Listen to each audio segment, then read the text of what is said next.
The founding ceremony of the nation or the founding of the nation, Chinese, Pinyin Kai Guo Didian, is a 1953 oil painting by Chinese artist Dong Xiwen. It depicts Mao Zedong and other communist officials inaugurating the People's Republic of China at Tiananmen Square on October 1, 1949. A prominent example of socialist realism, it is one of the most celebrated works of official Chinese art. The painting was repeatedly revised, and a replica painting made to accommodate further changes, as the leaders it depicted fell from power and later were rehabilitated. After the communists took control of China, they sought to memorialize their achievements through artworks. Dong was commissioned to create a visual representation of the October 1 ceremony, which he had attended. He viewed it as essential that the painting show both the people and their leaders. After working for 3 months, he completed an oil painting in a folk art style, drawing upon Chinese art history for the contemporary subject. The success of the painting was assured when Mao viewed it and liked it, and it was reproduced in large numbers for display in the home. The 1954 purge of Gao Gang from the government resulted in Dong being ordered to remove him from the painting. Gao's departure was not the last. Dong was forced to remove Liu Shaoqi in 1967. The winds of political fortune continued to shift during the Cultural Revolution, and a reproduction was painted by other artists in 1972 to accommodate another deletion. That replica was modified in 1979 to include the purged individuals, who had been rehabilitated. Both canvases are in the National Museum of China in Beijing. Background: following the establishment of the People's Republic in 1949, communists quickly took control of art in China. The socialist realism that was characteristic of Soviet art came to be highly influential in the People's Republic. The new government proposed a series of paintings, preferably in oil, to memorialize the history of the Communist Party of China (CPC) and its triumph in 1949.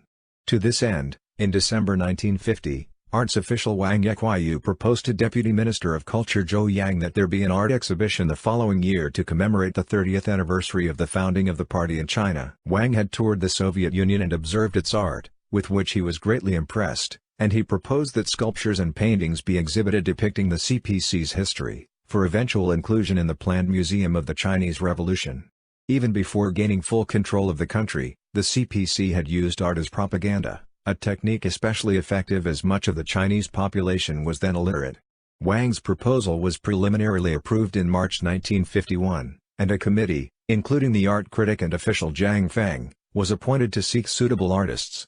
Although nearly 100 paintings were produced for the 1951 exhibition, not enough were found to be suitable, and it was cancelled.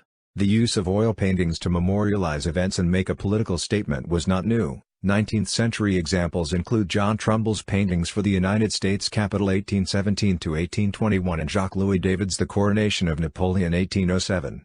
Oil painting allowed for a blending of tones to produce a wide range of realistic, attractive colors, in a way not possible with traditional Chinese ink and brush painting. Wang admired how, in Moscow museums, Lenin's career was chronicled and made accessible to the masses through artifacts accompanied by oil paintings showing crucial moments in the communist leader's career. He and higher-level officials decided to use a similar technique as they planned the Museum of the Chinese Revolution. Thus, they sought to chronicle the party's history and showcase its accomplishments. Paintings were commissioned, even though the museum did not yet exist and would not open until 1961. Chinese leaders were eager to be presented in paintings, wanting to be immortalized as central characters in the nation's historical drama.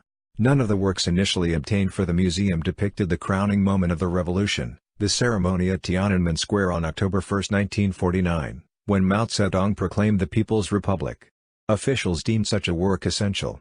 Dong Xiwen, a professor at the Central Academy of Fine Arts CAFA in Beijing, was accomplished and politically reliable, and had been present at the October 1 ceremony. He was an obvious candidate. Although Dong later complained that never in his career had he had full freedom of choice as to his painting subjects, the founding of the nation would make him famous. Subject and techniques. The painting depicts the inaugural ceremony of the People's Republic of China on October 1, 1949. The focus is on Mao, who stands on Tiananmen Gate's balcony, reading his proclamation into originally 2 microphones. Dong took some liberties with the appearance of Tiananmen Gate, opening up the space in front of Mao to grant the chairman a more direct connection with his people, something that architect Liang Xichang deemed a mistake for a builder, but artistically brilliant. 5 doves fly into the sky to Mao's right. Before him on Tiananmen Square, honor guards and members of patriotic organizations are assembled in orderly ranks, with some holding banners. Qianmen, the gate at the south end of the square, is visible, as is Yongdingmen Gate seen to the left of Mao. Beyond the old city walls that at the time enclosed the square they were torn down in the 1950s, the city of Beijing is visible, and in green is represented the nation of China, with those further scenes under bright sunlight and sharply defined clouds. October 1st had been an overcast day in Beijing. Dong took artistic license with the weather. To Mao's left are seen his lieutenants in the communist takeover. In the original painting, the front row, which is ordered by rank, consisted of from left General Juda, Liu Shaoqi, Madame Song Qingling the widow of Sun Zhongshan, Li Jishan, Zhang Lan with beard, and at far right, General Gao Gang.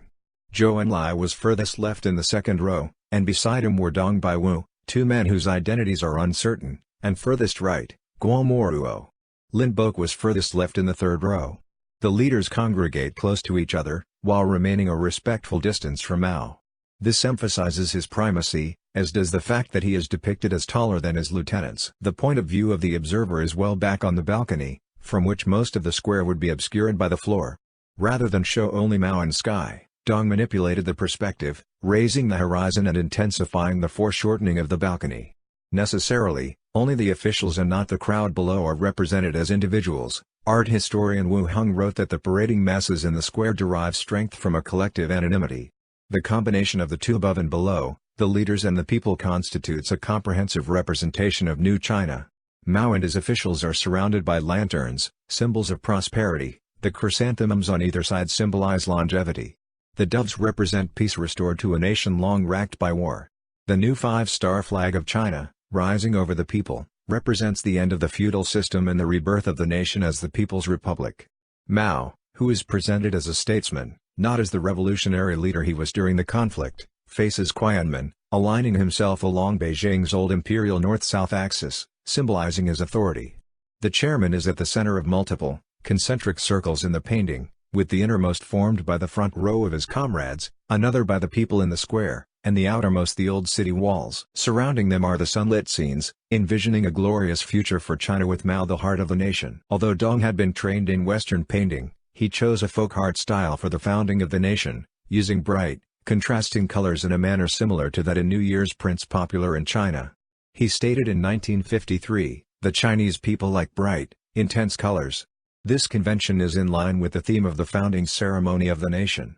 In my choice of colors I did not hesitate to put aside the complex colors commonly adopted in Western painting as well as the conventional rules for oil painting. Artists in the early years of the People's Republic, including Dong, sought to satisfy Chinese aesthetic tastes in their works and so depicted their subjects in bright original color, avoiding complex use of light and shadow on faces as in many Western paintings. By European standards, the painting's colors are overly intense and saturated. The color vermilion was used for large areas of the columns, the carpets, and the lanterns, setting a tone for the work. The blooming flowers, the flags and banners, and the blue and white sky all give the painting a happy atmosphere, a joyful, festive air, as well as giving cultural sublimity, appropriate for a work depicting the founding of a nation. Dong drew upon Chinese art history, using techniques from Dunhuang murals of the Tang dynasty, Ming dynasty portraits, and ancient figure paintings. Patterns on the carpet, columns, lanterns, and railing evoke cultural symbols.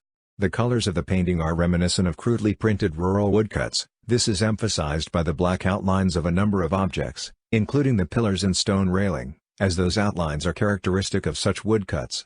Dong noted, "If this painting is rich in national styles, it is largely because I adopted these native approaches."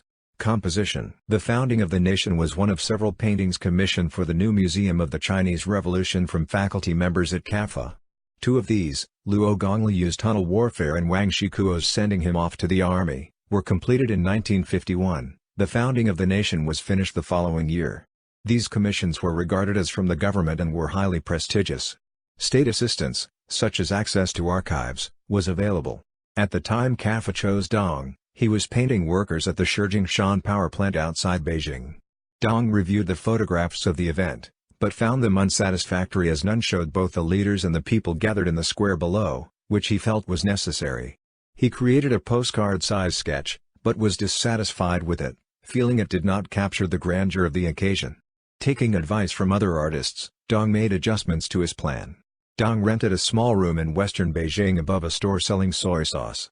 Zhang intervened to give Dong time and space to create the painting. The artist needed 3 months to complete his work. The room was smaller than the painting, which is 4 meters wide, and Dong would affix part of the canvas to the ceiling, working on his back. To save commuting time, he slept in a chair. He smoked cigarettes constantly as he worked. His daughter brought meals, but he was often unable to eat.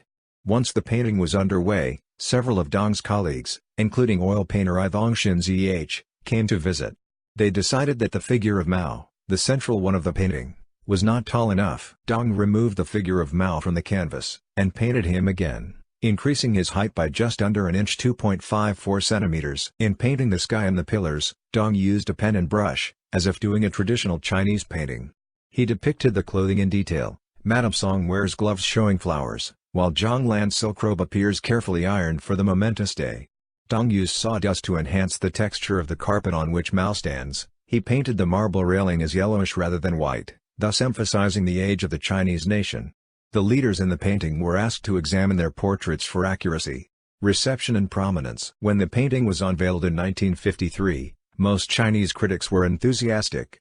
Xu Beihong, the president of CAFA and a pioneer in using realism in oil painting, admired the manner in which the work fulfilled its political mission, but complained that because of the colors, it barely resembled an oil painting. He and others, though, saw that the painting opened a new chapter in Chinese art development. Zhu Dan, head of the People's Fine Arts Publishing House, which would reproduce the painting for the masses, argued that it was more a poster than an oil painting. Other artists stated that Dong's earlier works, such as Kazakh Shepherdess 1947 and Liberation 1949, were better examples of the new national style of art. Senior party leaders, though, approved of the painting, as art historian Chang Tai-hung put it, seeing it as a testament to the young nation's evolving identity and growing confidence. Soon after the unveiling, Zhang wanted to arrange an exhibition at which government officials, including Mao, could view and publicly endorse the new Chinese art. He had connections in Mao's inner circle, and Dong and others organized it to be in conjunction with meetings at the Yan'ai that Mao led. This would prove the only time Mao attended an art exhibition after 1949. Mao visited the exhibition 3 times in between meetings and especially liked the founding of the nation. The official photograph of the event shows Mao and Zhou Enlai viewing the canvas with Dong. The chairman stared at the painting for a long time and finally said, "It is a great nation. It really is a great nation." Mao also stated that the portrayal of Dong Baiwu was particularly well rendered. As Dong Baiwu was in the second row, mostly hidden by the large Judah, Mao was most likely joking, but the favorable reaction by the country's leader assured the success of the painting. The founding of the nation was hailed as one of the greatest oil paintings ever by a Chinese artist by reviewers in that country, and more than 500,000 reproductions were sold in 3 months. Mao's praise helped boost the painting and its painter. Dong's techniques were seen as bridging the gap between the elitist medium of oil painting and popular art, and as a boost to Jiang's position that realistic art could be politically desirable.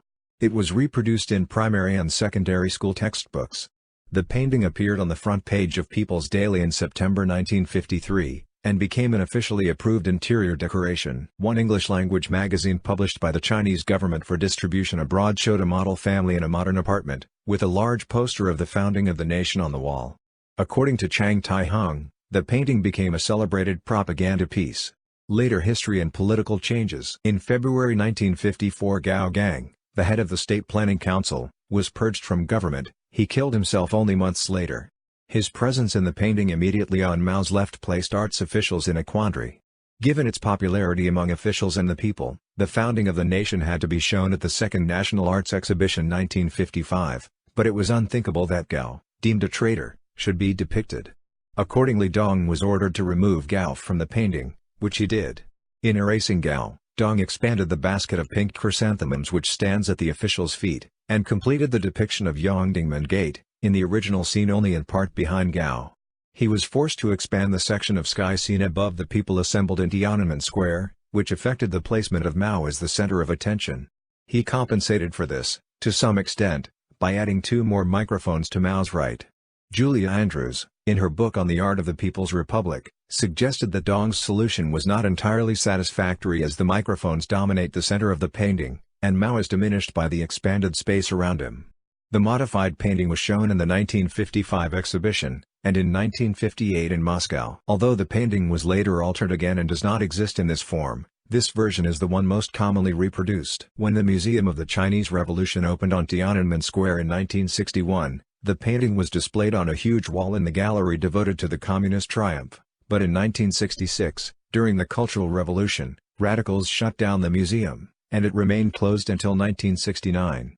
During that time, Liu Shaoqi, accused of taking a capitalist road, was purged from government. His removal from the painting was ordered in 1967, and Dong was tasked to carry it out.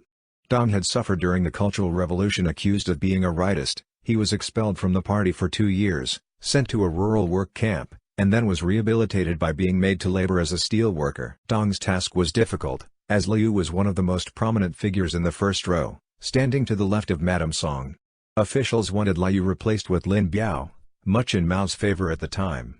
Dong was unwilling to give Lin prominence he had not then had, and though he could not refuse outright at the dangerous time of the Cultural Revolution, he eventually got permission to merely remove Liu. The figure was too large to simply delete, so Liu was repainted as Dong by Wu, and made to appear as if in the second row. According to Andrews, the attempt was a failure. The new Dong by Wu does not recede into the second row as intended. Instead, he appears as a leering, glowing figure, a strangely malevolent character in the midst of an otherwise stately group. Officials deemed the revised work unexhibitable. Andrews speculated that Dong may have been trying to sabotage the change, or may have been affected by the stress of the years of the Cultural Revolution. In 1972, as part of a renovation of the Museum of the Chinese Revolution, officials wanted to exhibit Dong's painting again, but they decreed that Lin Bok, whose white-haired figure was furthest left, must be removed. This was because the Gang of Four, then in control of China, blamed Lin Bok, who had died in 1960, for opposing the marriage, in the revolutionary days, of Mao with Jiang Qing, one of the four. Sources differ on what took place regarding the painting. Chang Tai-hung related that Dong, terminally ill with cancer, could not make the changes, so his student Jin Shangyi and another artist, Zhao Yu, were assigned to do the work. The two feared damaging the original canvas, so made an exact replica but for the required changes, with Dong brought forth from his hospital for consultations. According to Andrews, Jin and Zhao created the new version because Dong would not let anyone else alter his painting. Jin later stated that the painting, while effective politically, also shows Dong's inner world. With the end of the Cultural Revolution in 1976 and the subsequent accession of Deng Xiaoping, many of the purged figures of earlier years were rehabilitated, and the authorities in 1979 decided to bring more historical accuracy to the painting. Dong had died in 1973, his family strongly opposed anyone altering the original painting, and the government respected their wishes. Jin was on a tour outside China, so the government assigned Yan Zhenzuo to make changes to the replica. He placed Liu, Lin Bok and Gao in the painting and made other changes. A previously unidentifiable man in the back row now resembles Deng Xiaoping. The replica painting was restored to the Museum of the Chinese Revolution. The painting was reproduced on Chinese postage stamps in 1959 and 1999, for the 10th and 50th anniversaries of the founding of the People's Republic. Also in 1999, the museum authorized a private company to make small-scale gold foil reproductions of the painting. Dong's family sued, and in 2002 the courts found that Dong's heirs held the copyright to the painting, and that the museum only had the right to exhibit it. Joe MacDonald of the Associated Press deemed the upholding of the copyright a triumph for China's capitalist ambitions over its leftist history. In 2014, the Art Museum at Cafe held a retrospective of Dong's works, exhibiting the small-scale draft of the painting, possessed by Dong's family, for the first time. Fan Dian, curator of the exhibition, stated, "The changes to the painting tell a bitter story, reflecting the political influences on art. But it didn't affect Dong Xuan's love of art." Wu Heng described the founding of the nation as arguably the most celebrated work of official Chinese art. He noted that the painting is the only canonized one depicting the October 1st ceremony, and that other artists have tended to give the people's perspective, subjecting themselves to Mao's gaze. The painting is a modern-day example of damnatio memoriae, the alteration of artworks or other objects to remove the image or name of a disfavored person. Deng Zhongyu, in a 2014 article, called the painting the most significant historical image of China's founding. Wu Heng suggested that the alterations to it over the years, while always showing Mao proclaiming the new government, parallel the changes that have come to China's leadership during the years of communist governance. Andrews wrote that its greatest importance to the art world was its elevation as a model of party-approved oil painting. Writer Wu Bing in 2009 called it a milestone in Chinese oil painting, boldly incorporating national styles. The painting has never been as highly regarded in the West as in China. According to Andrews, art history students have been known to roar with laughter when slides of it appear on the screen. Art historian Michael Sullivan dismissed it as mere propaganda. Today, following a merger of museums, both paintings are in the National Museum of China, on Tiananmen Square.